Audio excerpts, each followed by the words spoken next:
First released in 1963, the Rolex Daytona may have taken a few years to catch on with the public, but it is now one of the world's most popular watches. Rolex designed the Daytona specifically for the world of racing, and while it was by no means the brand's first chronograph model, it was the watch that first established the iconic design that is still present today. In addition to being able to tell the time, Rolex Daytona watches also have a chronograph feature that allows them to act like a stopwatch and measure events up to 12 hours. When used in conjunction with the watch's tachymeter bezel, the Daytona can also be used to measure both speed and distance. Like a normal watch, the Rolex Daytona displays the time with standard hour and minute hands in the center of the dial. However, the third hand in the center is not the seconds hand for the time. Instead, it is the seconds hand for the chronograph, which is why it will be stopped whenever the chronograph isn't running.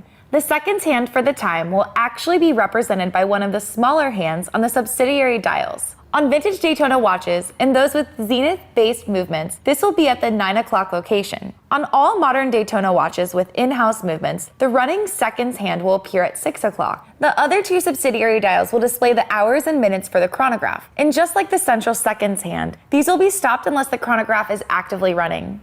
Elapsed minutes will appear at 3 o'clock, and the hours will appear at 9 o'clock, or 6 o'clock for vintage and zenith movement-based references. To use the chronograph, the first thing you will need to do is unscrew the chronograph pushers, unless you happen to own a vintage Daytona from the first generation. The Daytona's chronograph pushers screw down for water resistance, and it's recommended to always keep them in the secured position whenever you're not using them, and to never operate them while underwater.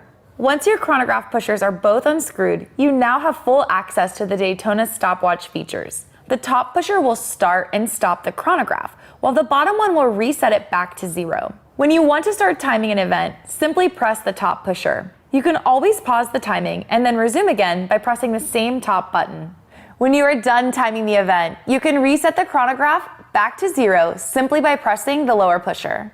It is important to note that the chronograph can only be reset once it is stopped, so you will need to first stop it before you can reset the chrono and start timing your next event. As for the tachymeter bezel, it is meant to be used in conjunction with the central chronograph seconds hand and can be used to help measure both average speed and distance covered.